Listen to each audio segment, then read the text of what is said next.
Hey guys, how's it going? It's your boy MKS here, and welcome to part two of Things to Reward, or What to Reward, or whatever. Hope you like it. I often get nervous and worry whether people will like it or even understand what I'm on about. But as ever, on that note, I would love to know what you think. Whether you think I'm being unnoble or noble. I normally like to say the best or last, or whether you think I'm making the fairest possible deals or not being as fair as I think, or whether I could make fairer deals, or whether even it makes sense, or if you have any questions about what I'm going on about or anything like that. Basically, this list of 40 things altogether. I've covered the first 10 in part one. I'm hoping to cover the next 10 from 11 to 20 in part two, and then hopefully 21 to 30, and then 31 to 40, of course, in parts 3 and 4 respectively.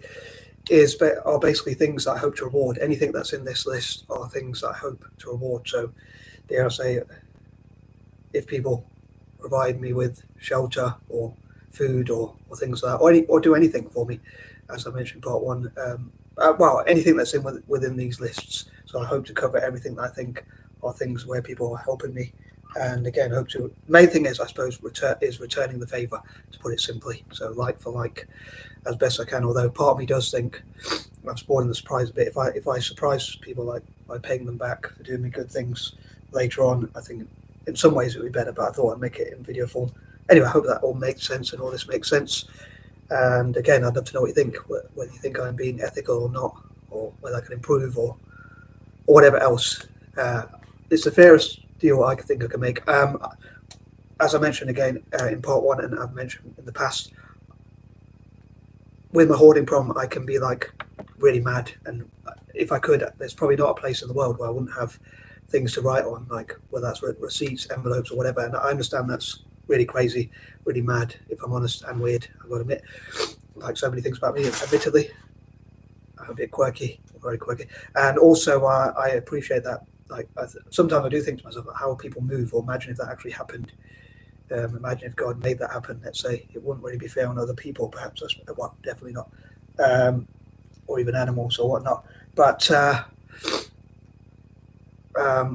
that's why I think, like, if people want me to share, let's say they want me to share, I don't know, 10 crowns or 100 crowns or 1,000 crowns or whatever number, whether it's 1, 2, 3, 4 or more, even if it was millions or if it was just a few or whatever. That's how many things they should help me to write or work on, or how many goals they should help me with. Anyway, I'm going to stop waffling, and I hope it all makes sense by the end of these videos, or as soon as possible. And again, if you have any questions, please do fire away. I've got a question: how do you deal with unruly cats? But anyway, here it goes. So number 11, other than the cats trying to steal my tea, tea as per usual. Number 11, quite ironically, I normally think of like 11 as like walking. I was thinking like changes, second chances, and things like that. So I suppose not so ironically, but if people gave me a second chance on things, or forgave me, or helped me to change, or helped me to improve something, gave me advice or things like that, which I feel their intentions are positive. The ironic part, I suppose, what I was going to mention is, like, I'd love to sit down with people, because I say number 11 reminds me of walking. If I could sit down with people and say, what is the fairest deal? Like, what would they give me, and what should I give them in return? So making the fairest possible deal, which is, I suppose, what this is all about.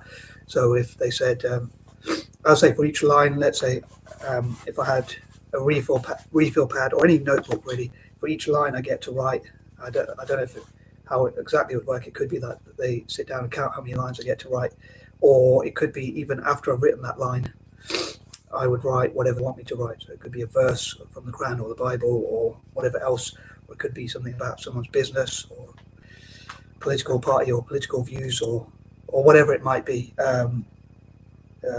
That they want me to share. And I think, generally speaking, if I feel the deal is fair, I would agree to do so and return the favour.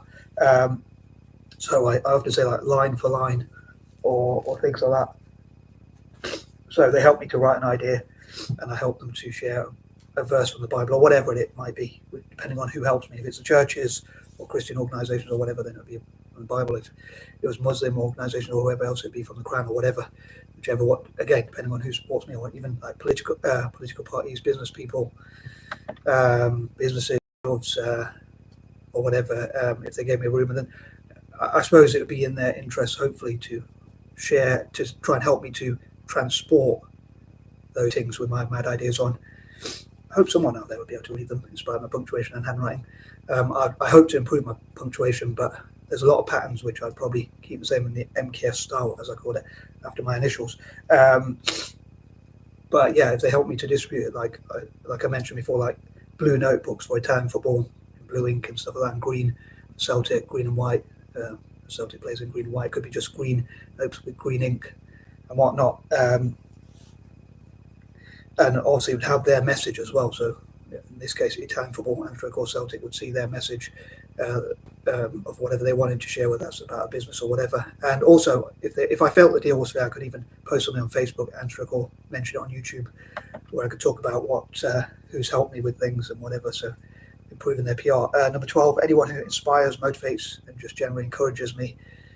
I'd love to have my own creative rooms and all that kind of thing. But again, I suppose I'm playing a numbers game, because it does depend on whether people think, oh, that's a worthy risk to take, because they might say to give you a room and things to write on and access and opportunities and few distractions, things like that. A lot of organizations, a lot of individuals and organizations might not be able to afford that, or might not think it's worth it, or whatever. They might think my YouTube channel and Facebook are too small to do that. I don't know, but even if I get a few and then it works well for them, others might, with momentum, they might be interested as well. So I suppose I'm asking for quite a few things, like a room, or rooms even, preferably where I get to write peace and quiet, or make videos or whatever, and even helping me to distribute them in terms of the paperwork and things like that. The writing on different. I like to write on notes, because on paper. I like to do writing because, one, sometimes those are like private, top secret notes with my top secret ideas, and just in case they're any good, I don't want them to be copied. I copyright them as best as possible. And sometimes, like say, if they're a strategy for Italian football, I might not want other teams to know, if you know what I mean. And sometimes it might just be, it might be personal information or whatever. And sometimes there's different, like I like to use different notebooks to write different things. I'll say I'm color coordinating. In the past, I didn't really have a specific system, but now I love to color coordinate them and things like that. But yeah, I suppose I want them to help me to write them, and like give me the space to write them, and the room or rooms or whatever. Then also to distribute them and things like that. And I suppose if I don't get to do that, then I don't.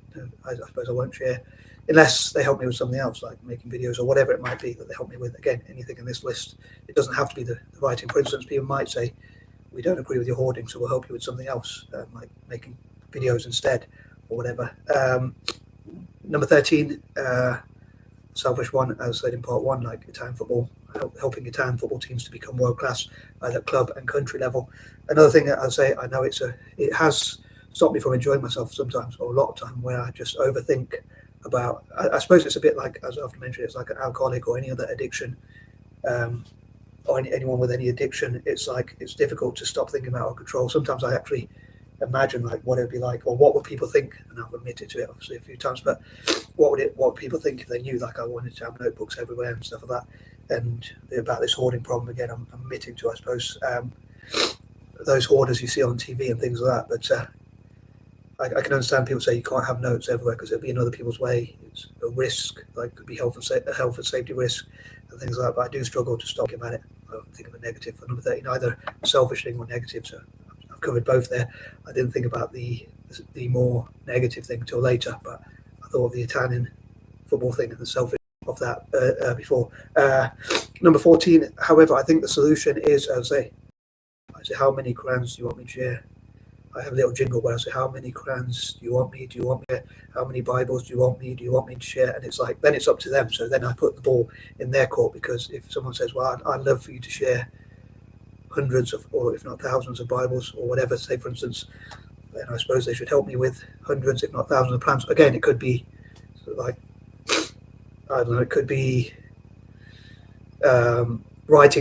typing things up rather than actually put them on paper if they feel the paper's in the way or whatever. Or it could be a mix of both. It could be a mix of all sorts of things. So I know I'm very obsessed with the writing on paper, and if I write something and then it just gets given away without my permission, or worse than that, like if it gets ripped or torn or even burned or destroyed, I feel like I've took, even though I haven't really necessarily worked hard on it, I've worked smart on it, but I've took time, and I've had a lot of dreams on what sort of things to write. So I had a lot of notebooks where I was writing things like my ideas for dyslexia or mental health awareness or whatever it might be, network, things like that. And I had some notebooks that I wanted to give to people in developing nations that I wanted to give to dyslexia-friendly schools and things like that. So when those were taken away without my permission, I was very distraught about it. But as I say, it depends on how many other people want me. If they want me to share things and they think it's worth it, and they think the cost is worth it or the risk is worth it, then it might be something that a business with a big budget, for instance, as well, or even a religious group that has a space or whatever, or really wants to distribute materials, whether that's Qurans, Bibles, or whatever. I want to do it as fair as possible to all religions and all groups, and hopefully the true one will be the one that helps me the most. Hopefully that will be evidence. And like I sometimes think, what if God sent me hopefully a positive vision, but a vision nevertheless, saying He's the one who helps me in that kind of thing. Number 15. Also, any of my goals, I'll say, if anyone helps me, I've got to admit it wouldn't include things like housework, gardening, cooking, or anything like that. I'm not really into any of those things. And like, I suppose you could say it's an achievement if you don't know how to garden and or cook or do housework, and then someone helps you do it or motivates you to do it or helps you to minimize things. People might class that as an achievement, but I want to do things that most other people, if not all other people, haven't really done, or do things that few, if any, people have ever done. So it has to be within this list of things. I say I've covered things there that it wouldn't include, let's say, housework, gardening, or things like that, DIY or stuff like that. Partly because I don't really like those things. I'm not very good at those things, and I can't imagine someone being able to teach me those things and me sticking at them and like remembering how to do things so I forget things. That's one reason why I struggle to motivate myself to learn new things, because I think I'll probably forget it anyway. I don't like dealing with gardening because I find it boring, to be honest. I know I'm a bit immature, very immature of me, but I also find it boring and tedious, and I'm not very good at it, and it's a bit repetitive. And also, I don't like dealing with creepy crawlies and stuff like that. And it's something that most people can probably do, so it's not something I find as interesting. Number 16, again, I hope to sit down with people, organisations, whatever, poets, artists, writers, spiritual, religious people, individuals, groups, business individuals, people, organisations, small businesses, SMEs, small and medium-sized, obviously that stands for small and medium-sized enterprises, bigger businesses of all size, or political parties, anyone who, and the list could go on, anyone who's really interested in doing these sorts of deals. But also, as I say, I often think of, like, say, for instance, paying people back who have done things for me in the past, like say, my mum brought me up and made me have a house to live in, make sure I have shelter over my head and enough to eat, make sure I looked after, and that kind of thing. So even though she annoys the heck out of me, I still think that even though parents can be really annoying, I still think it's only fair to give back if people have helped you in any way. So I hope to sit down and really maybe discuss with my siblings, like have a list of all the things people have done for me and how I can pay them back, and that kind of thing, in the fairest possible way, and hopefully a way we can agree on. Sometimes we might disagree, and hopefully agree to disagree. And I think that's a fairer deal. And also, I hope to get paid back for things I might do, even if they seem like small tasks. Like, people think they're small tasks, but if you don't do them, they'll probably say those are things you take for granted, like doing the dishwasher or taking the bins out or things like that, as small as those tasks might be. Like, one of the ways to pay back would be like hoovering a room for each. I don't know, for each pound I think I owe my mum, I could hoover a room for her or something if that's what she wants. Number 17, I'd say I'm probably playing a numbers game, but I hope some mosques, churches, or whatever, and whatever organisation, individuals and organisations will get interested. And then if it goes well with momentum, it could expand. So hopefully it'll be a lot better than I imagine. I think about imaginations, imagine ifs and things like that for number 17. And yeah, I just wouldn't feel right sharing, like, it would feel almost as if taking advantage of me if I just shared Bibles, even though God didn't support my works, or if I shared Qurans or whatever, or that kind of thing, because I want to make it as fair as possible. Number 18, once again, people who inspire and motivate and encourage me, and who I think, maybe even people who I think are positive, not just to me, but like are good to animals, do a lot for charity and things like that. I'd love to find what, and that kind of thing. I'd love to find ways to pay them back. Number 19, those who help Indigenous Africans and Australasians, software developers. And number 20, also those who help Indigenous Africans and Australasians in STEM generally, as often mentioned. So those sorts of goals. And again, I'd love to know what you think. Do you think I'm a bit harsh if I say if someone taught me how to garden or taught me how to do any housework, or what was the other one? I can't remember. Or cook, for instance, which I suppose that would come under sort of housework. Do you think I'm being a bit harsh if I say I wouldn't reward those sorts of things, or only want to reward these sorts of things? Or do you think there are fairer deals I could make? Anyway, I hope that all made sense and wasn't too long-winded. I wish you peace and love. I'm out.